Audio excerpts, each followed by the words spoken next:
where we discuss the Chosen television series about the life of Jesus and his disciples. And that tonight we're going to be looking at season 3, episode 5. And hopefully that everything will be working okay. Who knows? And let me know in the comments. I'm going to do my best to monitor what comments that I can monitor from my end. All of my tech people are elsewhere. And so we'll talk a little bit more about that in just a moment. So let's just go ahead and we'll get started here.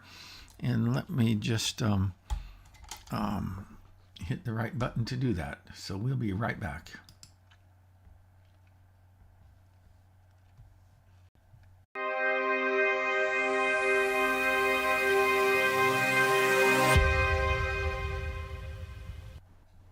There they are. So Janice, Lorene, Val, and Nikki. So hi guys. So my wife is up visiting her mom, who recently had a couple heart attacks. Yeah. So how's she doing? Amazingly well. Well, that's great. I mean, it's the answer to prayer. You know. Mm-hmm. So has she been talking your leg off? Probably we've all been talking each other's legs off. Yeah. Okay. Yeah, that's good. So, how about you, Lorene? How's things going for you? Pretty good. Good, good, I good. cooked. I cooked dinner tonight too. Oh yeah, you cooked dinner? Wow. So, yeah, we bought pizza, or at least I had a benefactor buy me pizza tonight. So that was wonderful.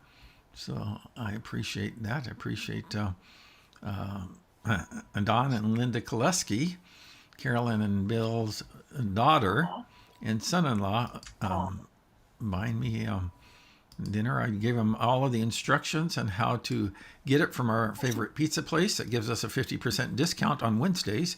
Not just us, but everybody. But they ordered it. I went over and picked it up. So, hey, nothing better than that. And so we just finished it Nice. a little bit ago. So, Val and Nikki, I know your family has been visited by some tragedy here in the Maui fire, and we were talking about that a little bit off camera. And so it was your uh, cousins. Cousin. Yeah, Yeah. it was my dad's nephew and his wife, and their boys. They passed away, but their boys lost their homes too. They all live in Oh, Lahaina, right there. They've lived there since the late '70s. yeah. So Yeah. it's awful. I know. So we got someone asking what place is that, and Kathleen, I'm going to have to give you my my hookups, my pizza hookups, off camera because I don't want to. Yeah, it's great for their business, but it will ruin my access on Wednesdays. And so, so, I'm trying to keep it a little bit secret, not too much though, but hopefully Kind of that. like your gardeners. Yes, I know, Yeah. and my gardeners now are working for another guy in the church, and I'm a little bit disappointed about that. So I just can't get ahead. So all right. So you were saying that they lived in Lahaina, and that and you were telling us about your cousin and about the news today, and share with us a little bit about what happened. Well, I haven't got to speak with my other cousins who gave us the news, but he and his wife were killed Hmm. and lost their home, and then their boys, who also live in Lahaina, lost their homes. Yeah, yeah.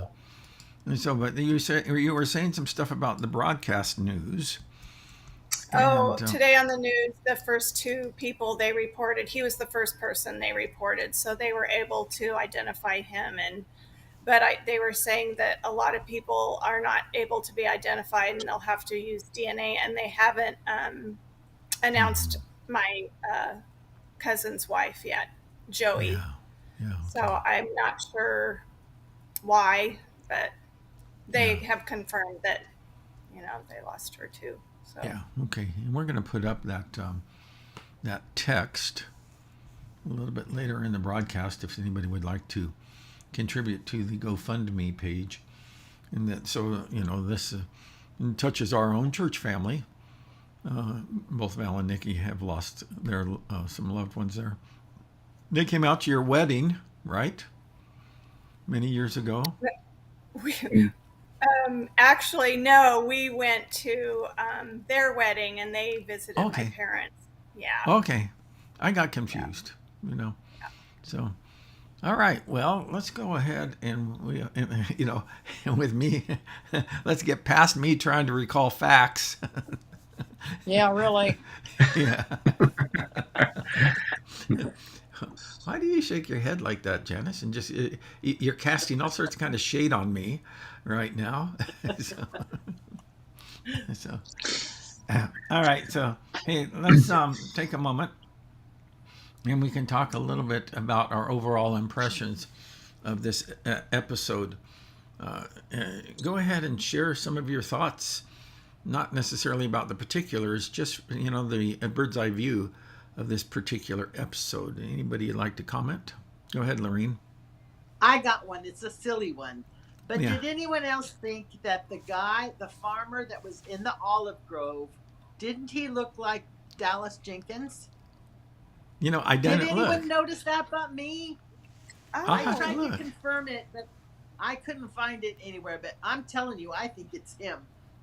I'll have to go back and look. Yeah. I couldn't tell. Yeah. So, Janice? Silly. I couldn't see anything because I was crying. Yeah. Yeah, it's a great episode. It really is. I also loved the splash party at the end. That was such a crack up. Yeah. Oh my gosh. It was such a crack up. I did not realize that Jesus and the disciples invented the chicken fight.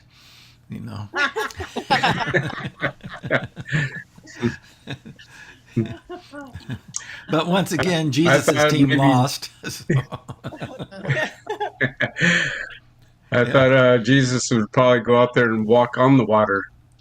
Yeah. Yeah. Watch this, guys. Yeah. So, okay. Well, let's go ahead because and there's a lot of questions we have. We got about 12 that we're going to get through tonight. And it says in the opening scene of this episode, Eden loses her baby. How difficult is it when you're doing the right stuff like following Jesus and sacrificing for him, yet life turns upside down? Anyone? Go ahead, Nikki. Well, of course, we can relate to this in our family, and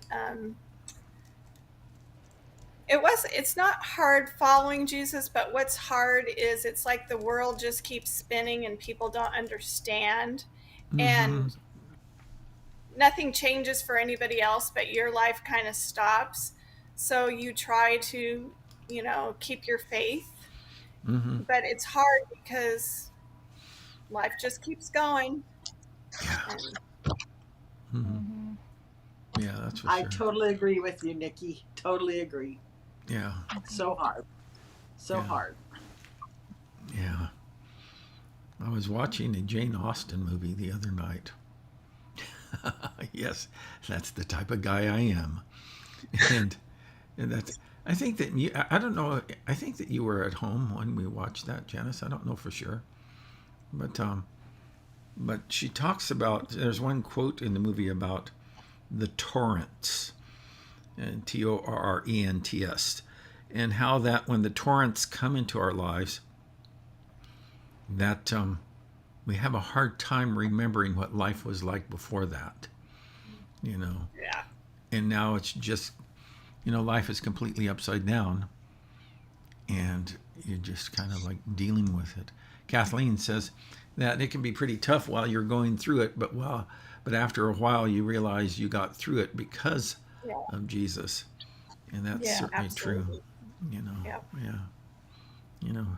A lot of people don't get through it, and that's it's been one of the big emphases in my ministry is to help people to figure out how to get on the other side of all of that, because I really believe that God has ways for helping life to be good again, even in the aftermath of unwanted circumstances.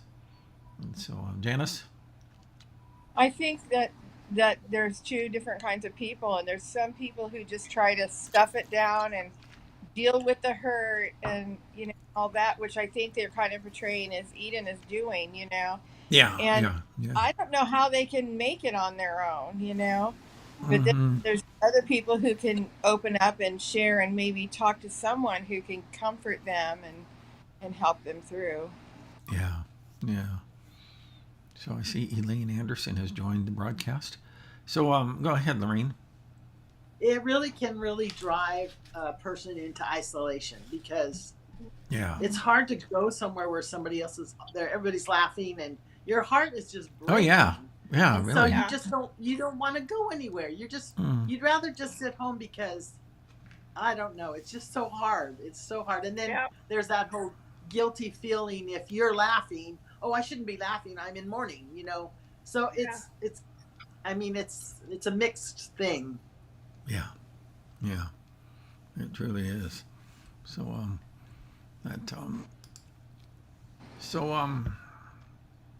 let's go ahead with the next question here. And it says Eden doesn't share her suffering with Peter. However, his formulaic apology only complicates things further. When a partner is struggling, what might be a better way to build bridges and show support? If he could have just stopped a moment. Yes. He could have just stopped for a moment, looked her in the face. He knew something was wrong. He went back to, oh, it must be me, instead of just stop, make her turn around and look him in the face and just say, what's wrong, sweetheart? What is wrong? Tell me now. Let's sit down. And he just kind of zoomed past her. And I'm going to get to the other two ladies real quick because they raised their hand, but I want to hear from Val too. Okay. Yeah, I was just going to say ditto on that, because basically just stop and listen and see what she has to say, instead of he was just going a mile a minute. And but he just stops. They just need to be heard. And, so, Nikki, did Val come to these realizations from the very start, or did it take him a while to learn how to respond? It's still a work in progress. It's still a work in progress. I think that's true for most guys. Janice, you were going to say something? No, I didn't raise my hand. But I agree totally with what Lorene said. Yeah. So, how about you, Nikki? I think that he wasn't sincere when he threw that first thing out. Whatever I did, I'm sorry. And that made it even worse. And kind of like Val said, you have to just stop and say, can you please tell me what's going on? Because everybody can see she's upset. Her whole personality has changed. Mm-hmm. Yeah. So we have a viewer from Bangladesh, and so we certainly want to welcome him to the broadcast. And you would like for us to pray for Mr. Todd, and so you can, in your own personal prayer time, say a prayer for him and welcome to the broadcast all the way from Bangladesh. Hey, that's pretty cool, right? Very cool. All right, let's go ahead with the next question.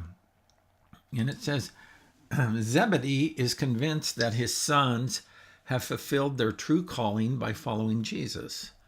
He, in turn, focuses on creating a new business that will help fund the ministry. Was his calling any less significant to God's kingdom? Explain. What do you think? Anybody? Go ahead, Nikki. His was not less significant. We're all part of it. We all do our part. We all have our role. I thought it was so cool how excited he was about his olive oil. Yeah. And they're all contributing how they can. We're all part of the body, you know, the hands, the feet, the eyes, the ears.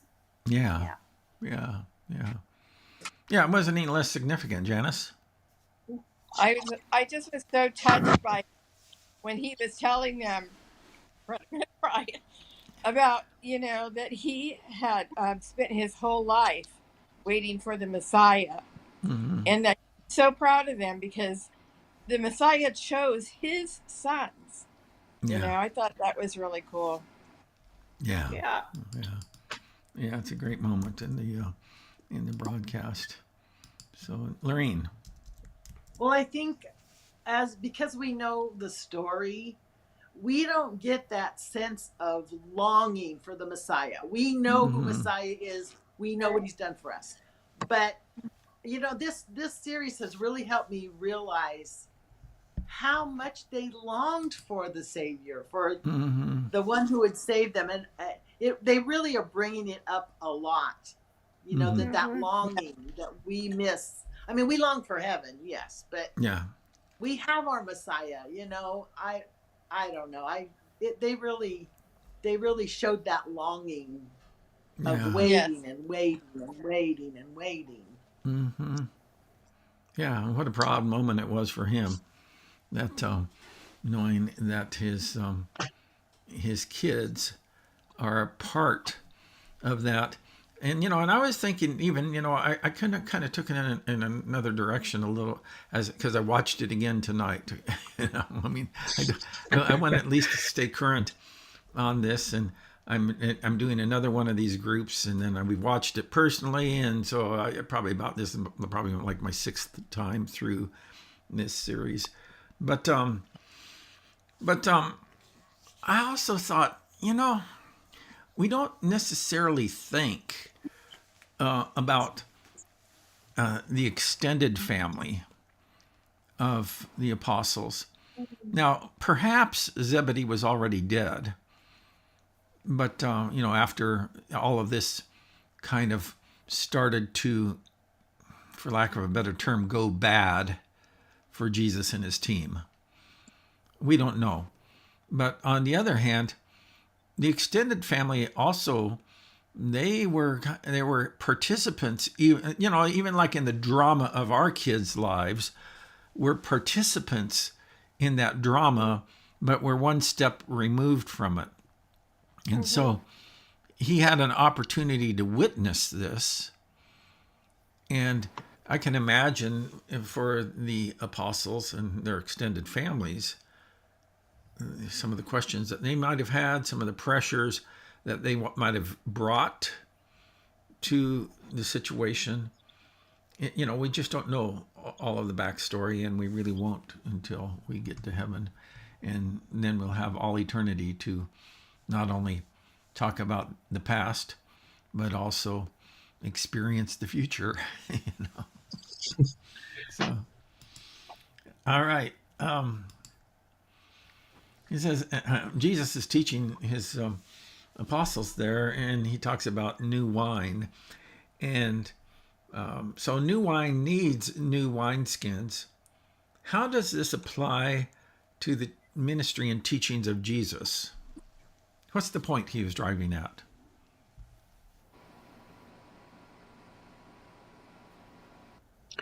I do like his way of explaining it, because the whole table's sitting down there because everybody is asking questions, or I don't understand or something like that. But basically, I think it's his new way of teaching, and and so they were all questioning that, and I can't think of the one character that it's we watched Philip. it. We watched it twice too. It's Philip, the guy who says, Yeah, he says, Philip. yeah, he says, it's cool essentially doing this, stuff that's revolutionary. Yeah. Yep. Well, I hear a Unfortunately, lesson coming on. yeah, his character is being replaced in season 4. And Oh. so, yeah, Yeah. it's just the reality of it. He probably went on to new and different opportunities, but the idea is like Jesus is talking about how that what he's doing doesn't fit into old categories, and he wants his apostles to understand that they need to be flexible in receiving this new teaching. That's the problem with a lot of times in religion.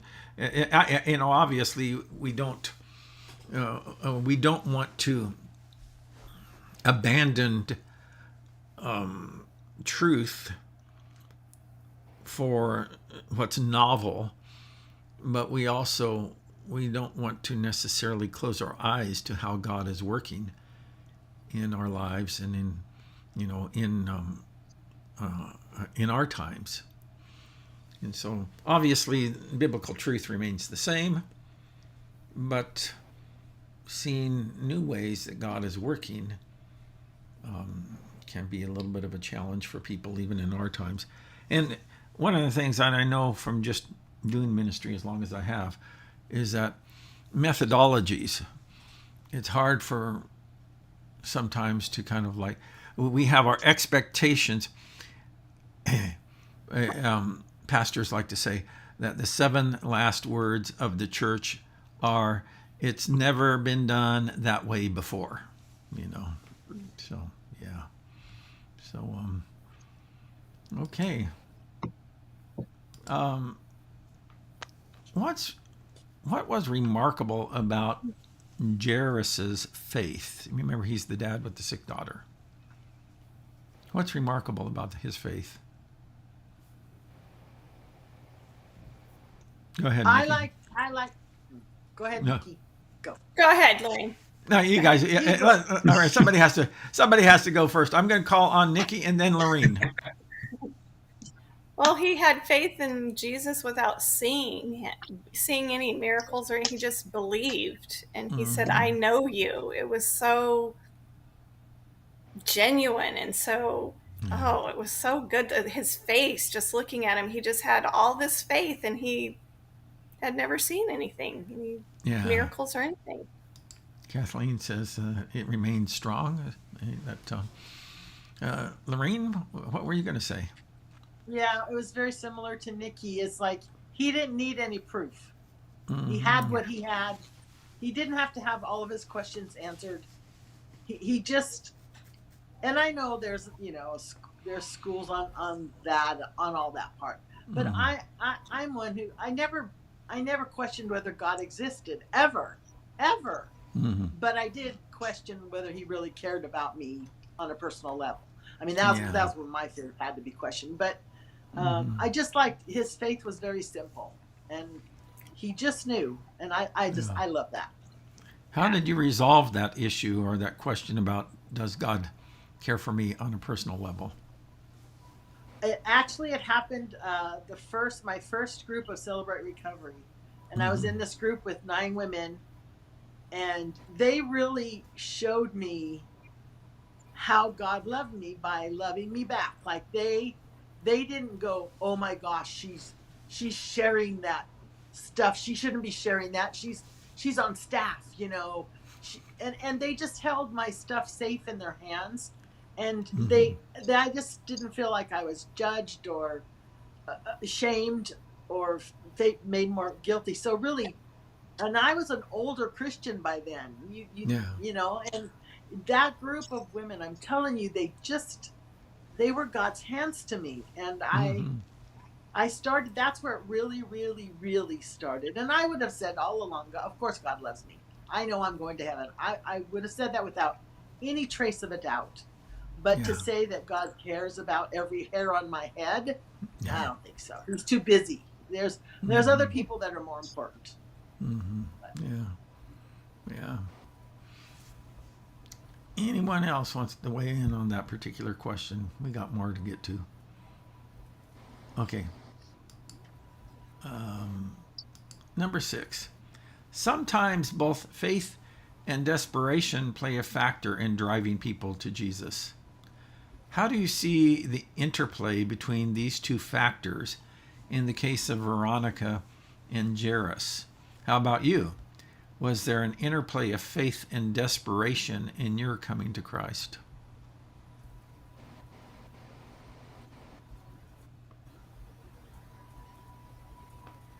What do you guys think about this issue of faith and desperation? I mean, obviously Jairus was desperate.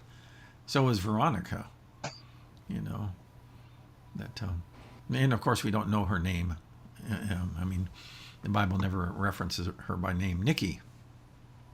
I wonder if they weren't in those circumstances, if they weren't desperate, if they would have come to Jesus the way they did. They wouldn't have had a reason. Yeah. And I think that, not that I was a believer, but I think the desperation and I think those times that bring you close to God. I know that if I haven't gone through what I've gone through, I wouldn't be as close to Him as I am.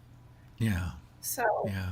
I mean, that brought them to Him. Yeah. Yeah. Where they might not have. Mm-hmm. You know, that's an interesting point, and thank you for bringing it up. But it made me think that oftentimes if everything is going the way we want it to go in our lives, that we really don't consider. Oftentimes, we don't consider God and His invitation. And in that respect, desperation is really a gift. Mm-hmm.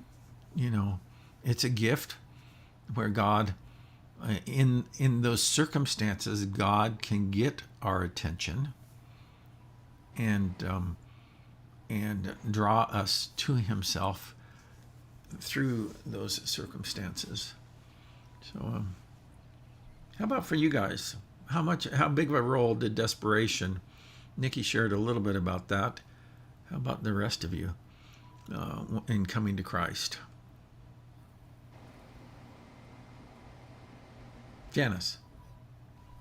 It didn't really play a part in me coming to Christ at all, but there have been times since then that that there have been times where that has happened, and that's when my faith has grown the most. Mm-hmm. Yeah. It's I was 11 when I became a Christian, so Yeah. Mm-hmm. Yeah. Well, for me, desperation was a big part in coming to Christ. It was, I just at a very early age, I had a sense of how futile life was. And since that time, I've discovered the philosophical name for that, which is nihilism. So that, it's kind of like, what's the point? And that's where I was, even as a young teenager. What's the point? But I'm grateful that God got a hold of me and redirected my life as a young person. But Janice is absolutely true that desperation has been the gift that continues to bring me into new places, new territories in my spiritual life. For these guys, and one of the things that I really like about Jairus, initially he's a lot like, or there's a lot of similarities, and the same with Veronica for that matter, is that they didn't have any personal first-hand experiences with observing Jesus and His work in His ministry. And so all they relied upon was the testimony of others. And that's really where we're at in our lives, is that we are dependent upon the testimony of others, that Jesus really did the things that the Bible says that He did. I think there's good reasons to believe that. but we don't have any direct, I guess, firsthand experience of seeing Jesus do things here on earth. So, let's see. Oh, I already did that one. So question number 7, that both in the Gospels and in this episode, Jesus refers to the woman who was subject to bleeding as daughter. What do you think is the significance of this?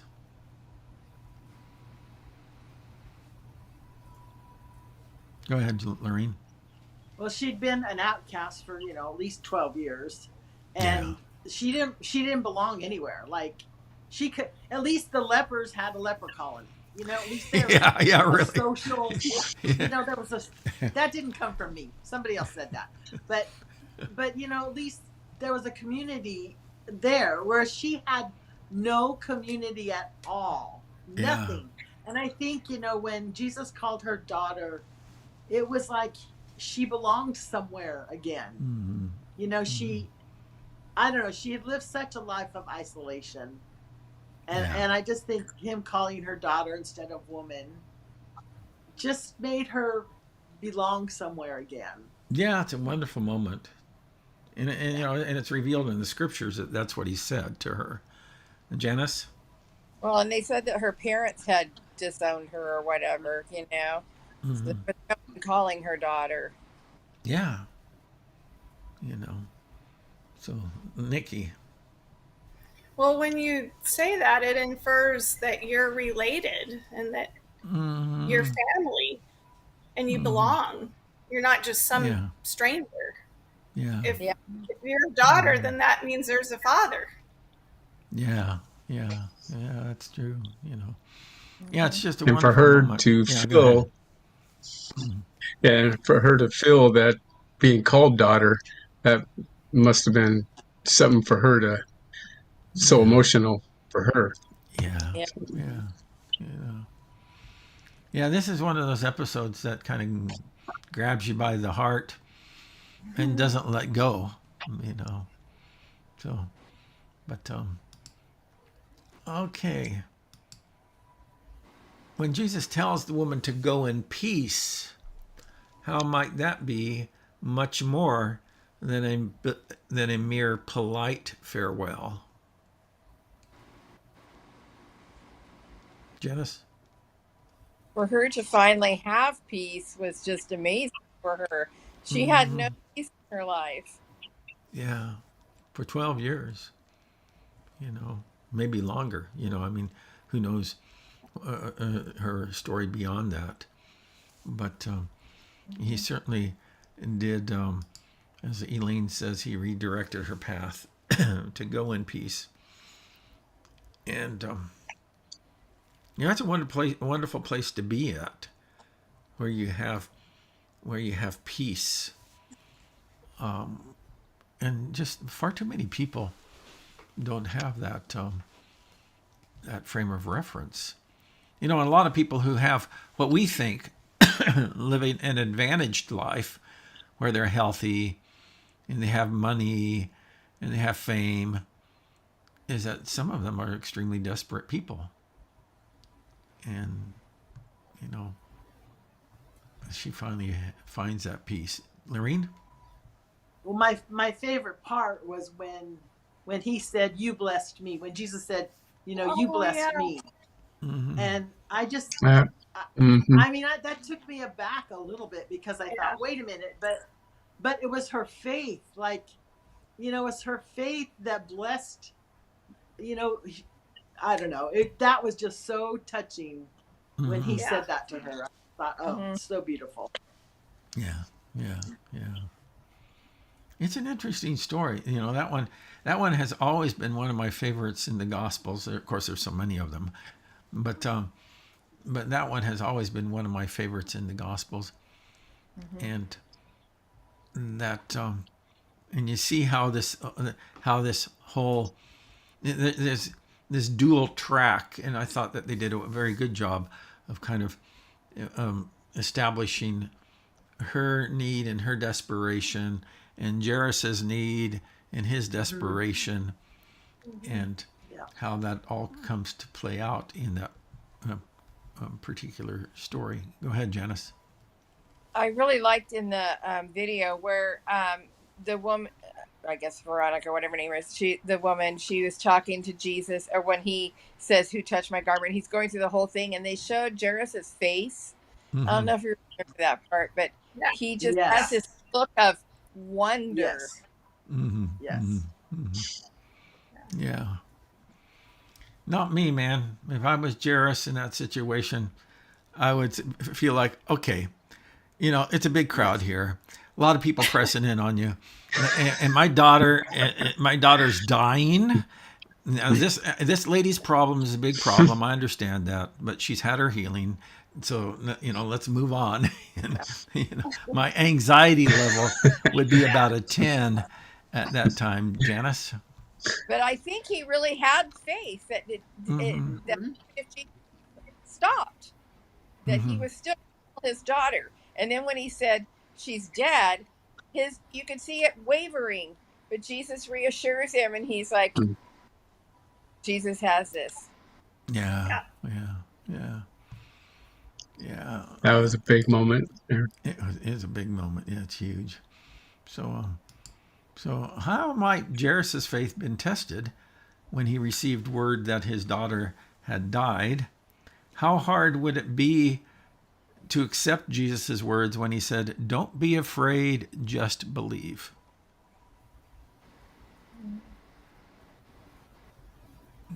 Nikki? I was thinking, this isn't something that just happened all the time. I mean, it's not like he was just really sick. They told Jairus that she was dead. And the way they portrayed his reaction, and then his wife says, "Where have you been?" And he said, "I was going to get Jesus." They did it really well. Yeah. And he seemed just like Janice said, he just seemed to know that Jesus had this and it was going to be okay. Yeah. It'd be, and I know me, and it would have been a big struggle for me. It really would have, because here's Jesus monkeying around and delaying, and then now my daughter's dead, thanks a lot, Jesus, but he was able to get past that. Go ahead, Val. Yeah, Nikki brought that scenario on to me too. So it would have been really tough to, think about that.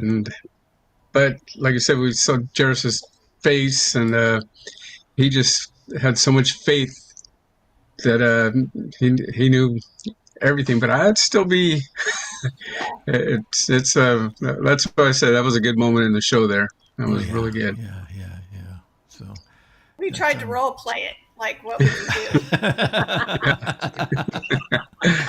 do? So, Janice? Well, by having his faith in Jesus, he really had nothing to lose, but everything to gain. Yeah. And I hear that, and I respect your comments and all, but when we are confronted oftentimes with smaller stuff in life, and I think that Jesus's message for us is still the same. Don't be afraid, just believe. That still we go into a tailspin a lot of the time. And so go ahead.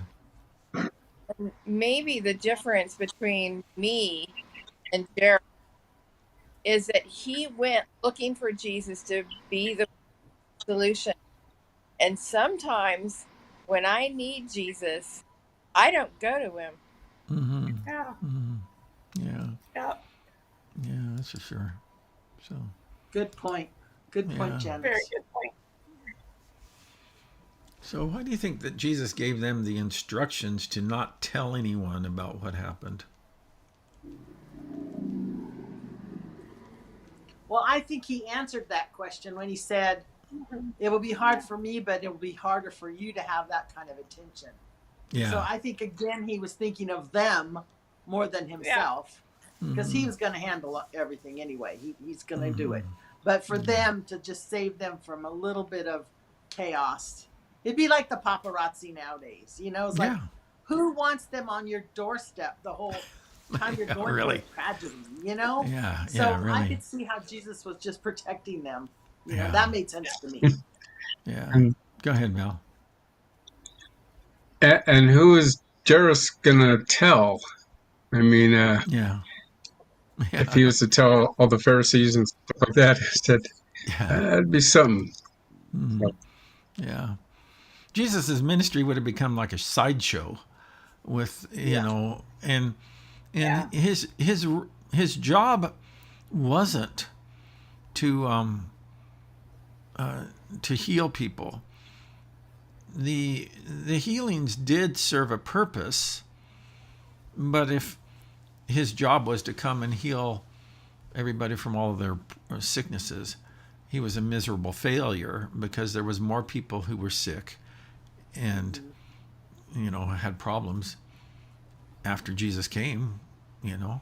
So, Janice? And it's not like all the professional wailers and flute players wouldn't know.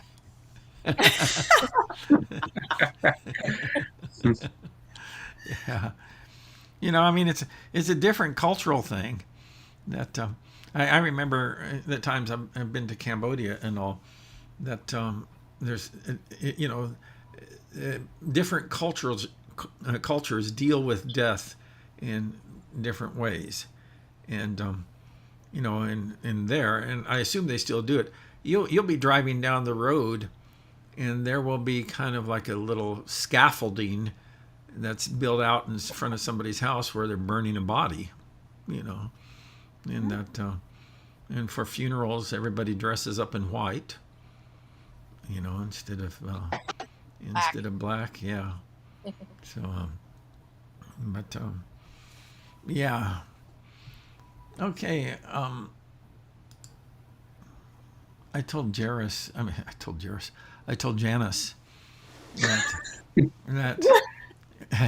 that Jairus is one of the people that I want to meet in heaven, you know.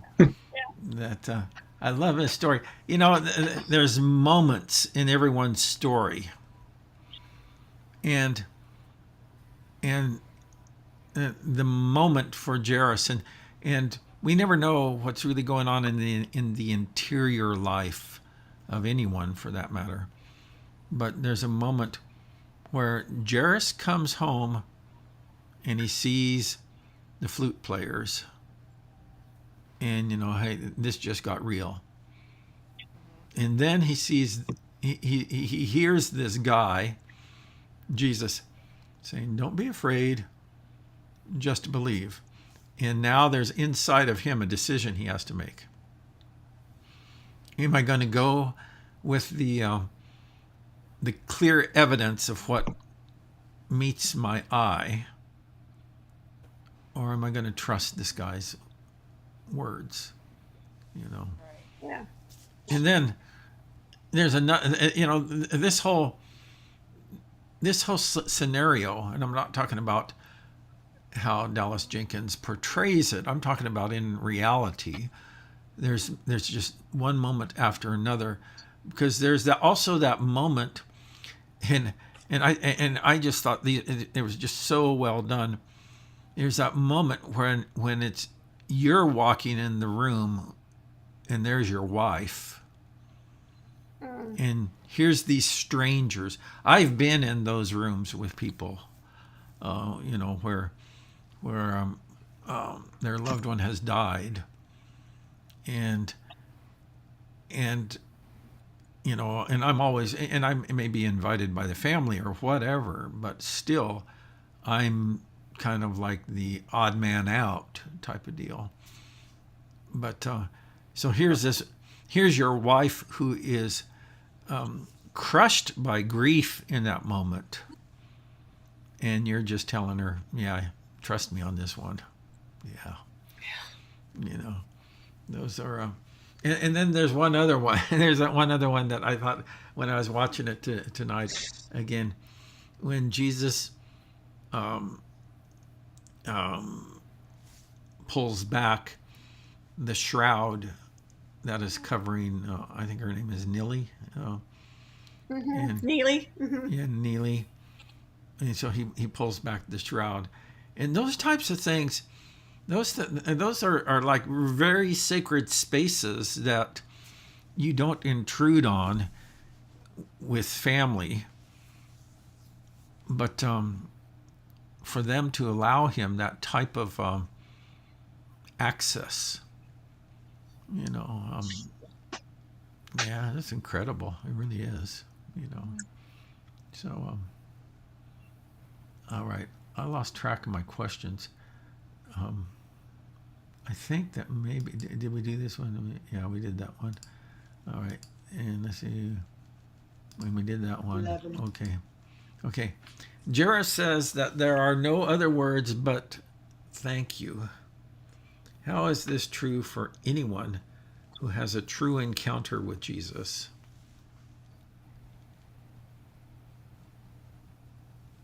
There's just no words. I mean, even when someone has done an act of kindness towards me, I'm not even talking about God, I'm just talking about another human being. The thank yous, it's just not enough, but there's no word. Mm-hmm. There's no words that are enough. And that's all you can say. It's all you can say, and it's so deep. It's so deep to. Yeah, it's profound. It really is. Okay.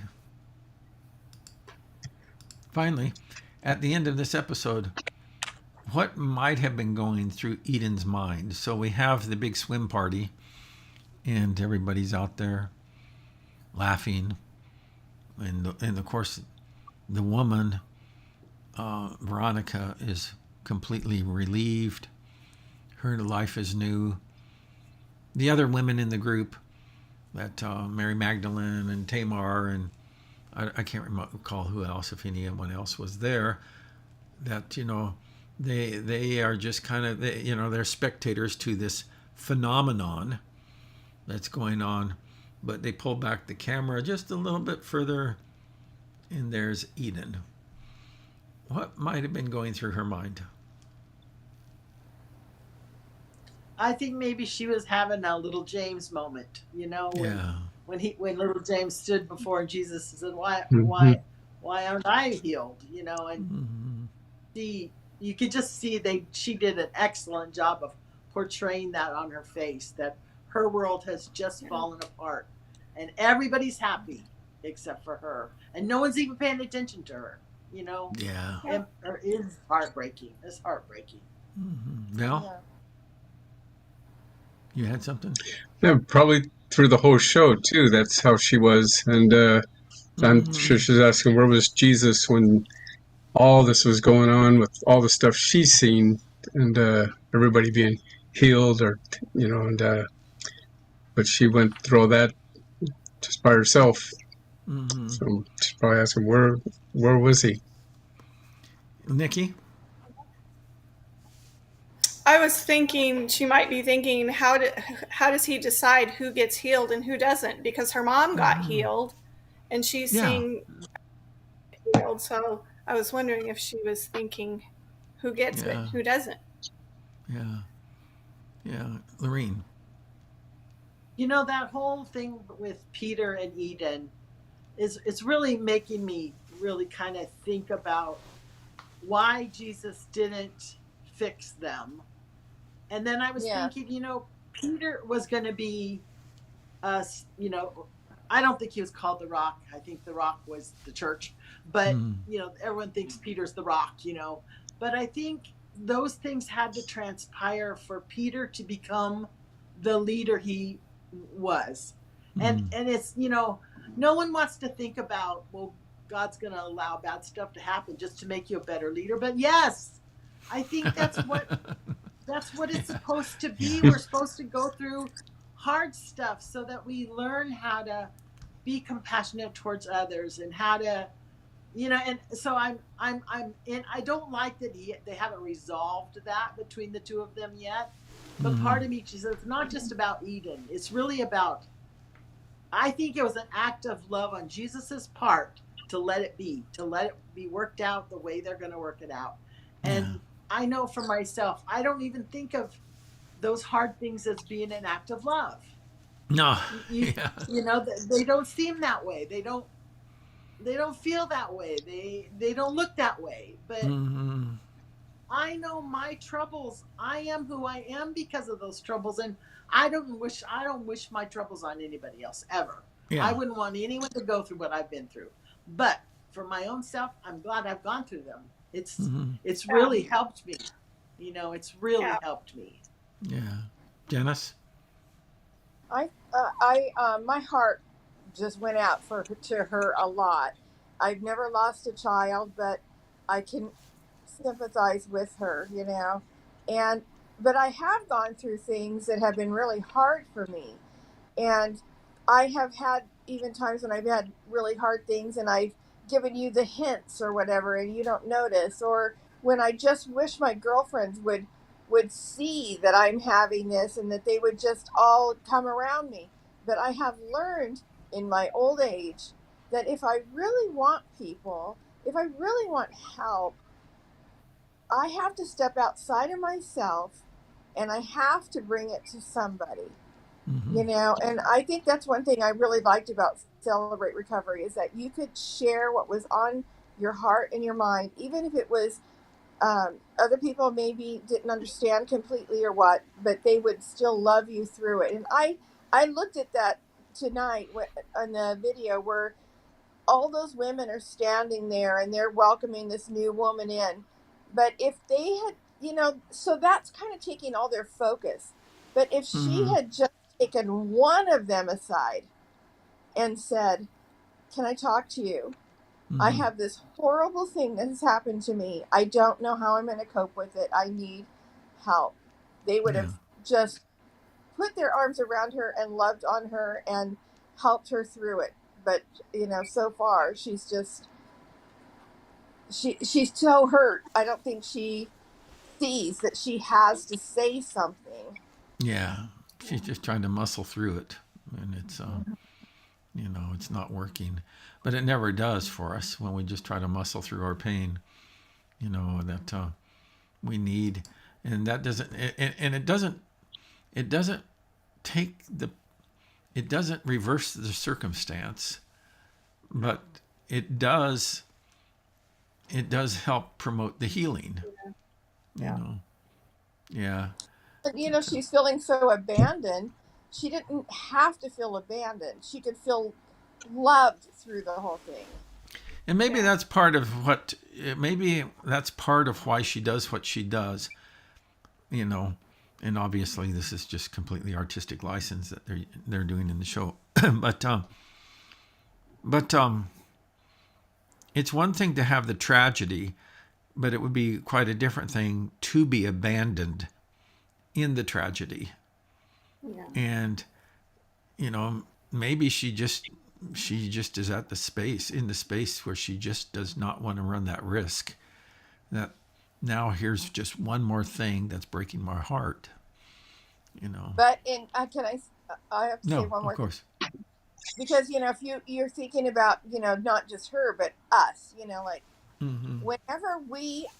whenever I would do anything like that, what it does is then Satan starts telling you, no one loves you. God doesn't love you. No one cares about you. You're all alone. You have to do this all by yourself. And that's when Satan really can get a hold in your life. Yeah. Yeah. I agree. So, all right. Anything else there before we wrap up? Well, you made me think when you said when you get to heaven you want to talk to Jairus about that situation. I was thinking it would be cool if we got to all sit around a campfire like Lazarus is there and say, "Tell it one more time. Tell us one more time." That would be cool. Yeah.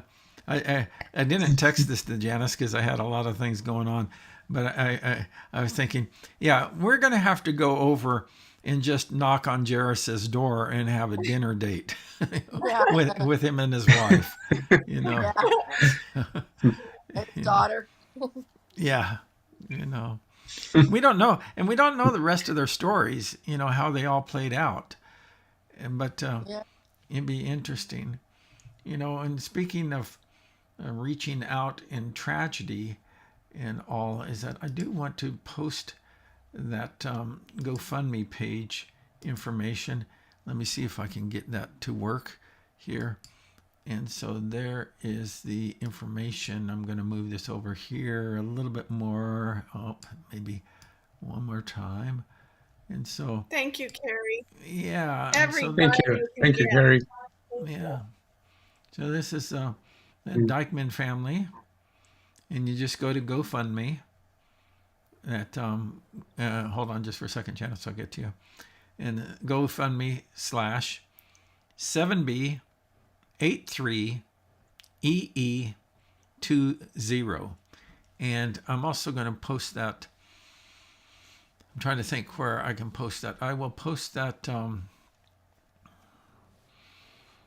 I'll just make sure that it gets in the comment section of where, you know, we have these videos where they go out, so you don't have to necessarily remember that. But I will also put that there. Okay, so that's it for Janice. Oh, I'm sorry. Thank you. You know, yeah. I asked Nikki. I know you said that. I thought you said they had 2 sons. So is it like 3 sons. They have 3. okay? So there's 3 houses that were burned down. I think the 2 sons live there in Lahaina, and we found out the other son lives in Henderson. So it's the 2 sons that are in that photo. And they've lost their house. They lost their homes, yeah. Yeah. Yeah. So, well, we appreciate, you know, and I like what Elaine Anderson said. She said, I screenshot it. So there's a good idea too. That, Yeah. You know, if you just grab a screenshot of it, and that way you can get the info there. Okay, guys, I'm going to go ahead and wrap this up. Once again, thank you. And I hope to see you soon, Janice. Yeah, you will. And actually, the rest of y'all, I hope to see you guys on Sunday. And then also, anyone who's watching, you're welcome to join our broadcast on Sunday for church. I've been going through a series called Praying the Names of God, and I think we got another good one for this Sunday. So I hope that you can tune in for that. So I do want to remind you all that about our Facebook group. It's a good place where you can join the discussion, or at least watch it live when it's going, when it's broadcasting. And so you can join that there at discuss. Well, you can find it, but at discussthechosen.phonesites.com, and that will take you to the information, or you can just look up Discuss the Chosen on Facebook if you happen to participate with that. You know, so I appreciate the folks who help me out with the broadcasts, because, you know, the broadcast is just so much better with them. You know, our guests participating, but also with you folks watching. And please tell your friends about it. I was excited to hear that Kathleen Vicario had shared this information with one of her friends, and she has joined us for the broadcast. And so spread the word, and just continue to help people to be blessed by this great television series. That's it for now. I'll see you next time. Bye.